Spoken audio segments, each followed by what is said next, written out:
Douglas, साहस और प्रतिबद्धता का जीवन। 1818 में दास्ता में जन्मे फ्रेडरिक डगलस अमेरिकी इतिहास में स्वतंत्रता और न्याय की सबसे प्रभावशाली आवाजों में से एक बन गए। उनका जीवन साहस, बुद्धिमत्ता और अटूट संकल्प का प्रतीक है, जो आज भी पीढ़ियों को प्रेरित करता है। फ्रेडरिक ऑगस्टस वॉशिंगटन बेली का जन्म मैरीलैंड के टैलबोट काउंटी में हुआ था। बचपन में अपनी मां से अलग होकर और अपनी दादी के संरक्षण में पले बड़े फ्रेडरिक ने दास्ता की कठोर वास्तविकताओं का सामना किया। फिर भी इन कठिन परिस्थितियों में भी उन्होंने स्वतंत्रता का सपना देखा। सिर्फ 8 साल की उम्र में उन्हें बाल्टीमोर भेजा गया, जहां वे ओल्ड परिवार की सेवा में लगे। वहां सोफिया ओल्ड ने उन्हें वर्णमाला सिखाना शुरू किया।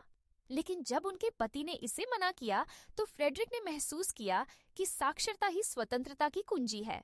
सभी बाधाओं के बावजूद उन्होंने खुद को पढ़ना और लिखना सिखाया, यह जानते हुए कि ज्ञान उनकी जंजीरों को तोड़ सकता है।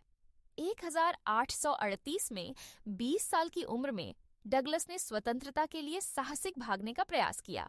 नाविक के रूप में भेष बदलकर वे उत्तर की ओर भागे और न्यू बेडफोर्ड, मैसाचुसेट्स में एक नई जिंदगी शुरू की।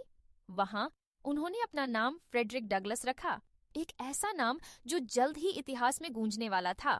डगलस ने जल्दी ही एक वक्ता और गुलामी के उन्मूलनकर्ता के रूप में ख्याति प्राप्त की।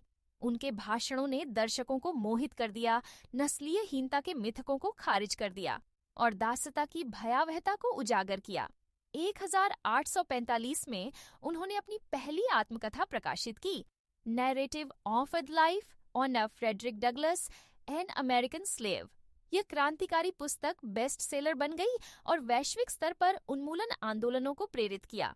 पुनः पकड़े जाने के डर से डगलस ब्रिटेन और आयरलैंड भाग गए, जहां उन्होंने अपने अभियानों को जारी रखा। वहां समर्थकों ने उनकी स्वतंत्रता खरीदने के लिए धन जुटाया, जिससे वे 1847 में एक स्वतंत्र व्यक्ति के रूप में अमेरिका लौट सके। अमेरिका लौटने के बाद डगलस ने द नॉर्थ स्टार नामक एक समाचार पत्र की स्थापना की। इसका आदर्श वाक्य था, न तो अधिकार का कोई लिंग है, न ही सत्य का कोई रंग।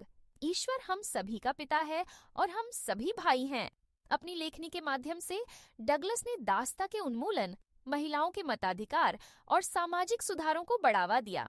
जब गृह युद्ध छिड़ा, डगलस यूनियन आर्मी के लिए अफ्रीकी अमेरिकी सैनिकों की भर्ती में एक महत्वपूर्ण शक्ति बन गए।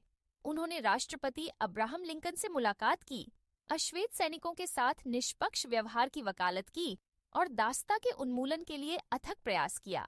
द इमांसिपेशन प्रोक्लेमेशन हालांकि संघर्ष का अंत नहीं था, एक ऐतिहासिक कदम था। युद्ध के बाद डगलस ने पुनर्निर्माण पर अपना ध्यान केंद्रित किया। उन्होंने 13वें, 14वें और 15वें संशोधनों की वकालत की, जिन्होंने दास्ता को समाप्त किया, नागरिकता प्रदान की और अश्वेत पुरुषों के लिए मतदान अधिकार सुनिश्चित किया।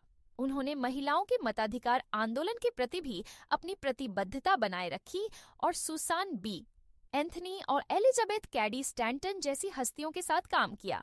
डगलस का बाद का जीवन सार्वजनिक सेवा से भरा हुआ था।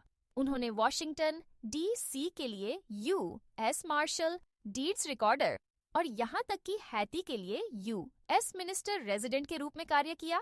फिर भी उन्होंने कभी भी न्याय, समानता और मानव गरिमा की वकालत करना नहीं छोड़ा। 1895 में फ्रेडरिक डगलस का निधन हो गया, लेकिन उनकी विरासत जीवित है। उनके शब्द ज्ञान, साहस और आशा से भरे हुए आज भी गूंजते हैं। डगलस हमें शिक्षा की शक्ति, सहनशीलता की ताकत और न्याय की अटूट मांग की याद दिलाते हैं। फ्रेडरिक डगलस ने एक बार कहा था, यदि कोई संघर्ष नहीं है तो कोई प्रगति नहीं है। उनका जीवन उस संघर्ष का प्रमाण था और उनकी प्रगति ने इतिहास की धारा को आकार दिया।